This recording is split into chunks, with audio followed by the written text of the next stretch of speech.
ప్రియమైనటువంటి దేవుని బిడ్డలారా, నా చేతిలో ఉన్నటువంటి పరిశుద్ధ గ్రంథములో నుండి కొన్ని ఆశీర్వాదకరమైనటువంటి సంగతులు మీతో పంచుకోవటానికి మీ ముందుకు వస్తూ ఉన్నాను. నా చేతిలో ఉన్నటువంటి గ్రంథము అది దేవుని మాట. దేవుని మాటను దేవుని మాటగానే మనము గ్రహించగలిగితే దేవుని యొక్క ఆశీర్వాదాలు మనకు అందుతాయి అని, అది నిశ్చయమని నేను ఈ సమయంలో జ్ఞాపకం చేస్తూ ఉన్నాను. అందుకే ఈ ఆశీర్వాదాలు దీవెనలు మీకు తెలుపుతూ ఉన్నాను.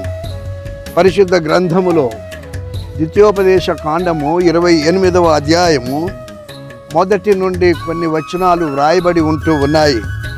అది ఏమనగా, నీ దేవుడైన యెహోవా మాట శ్రద్ధగా విని నేడు నేను నీకు ఆజ్ఞాపించుచున్న ఆయన ఆజ్ఞలన్నిటినీ అనుసరించి నడుచుకొనిన ఎడల నీ దేవుడైన యెహోవా భూమి మీదనున్న సమస్త జనముల కంటే నిన్ను హెచ్చించును.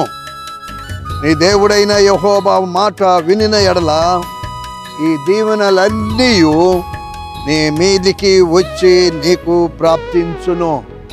ఇక్కడ చెప్పబడిన మాట ఏమిటి అంటే, దేవుని యొక్క మాట శ్రద్ధగా వినాలి. ఆయన యొక్క మాటను విని ఈ దీవెనలు పొందాలి. ఆ దీవెనలేమనగా, నీవు పట్టణములో దీవింపబడుదువు, పొలములో దీవింపబడుదువు, నీ గర్భఫలము భూఫలములు, నీ పశువుల మందలు, నీ దుక్కిదెద్దులు, నీ గొర్రె మేకల మందలు దీవింపబడును. నీ గంపయు పిండి పిసుకు తొట్టియు దీవింపబడును. నీవు లోపలికి వచ్చినప్పుడు దీవింపబడుదువు, వెలుపలికి వెళ్ళునప్పుడు దీవింపబడుదువు. దీవింపబడటానికి ఒకే ఒక కండిషన్ ఏమిటంటే, ఆయన మాటను విని గైకొనవలసిన అవసరత ఎంతైనా ఉంది. మీరు అనుసరిస్తూ ఉన్నప్పుడు దేవుని దీవెనలు మీ అందరికీ ప్రాప్తించునుగాక. ఆమేన్.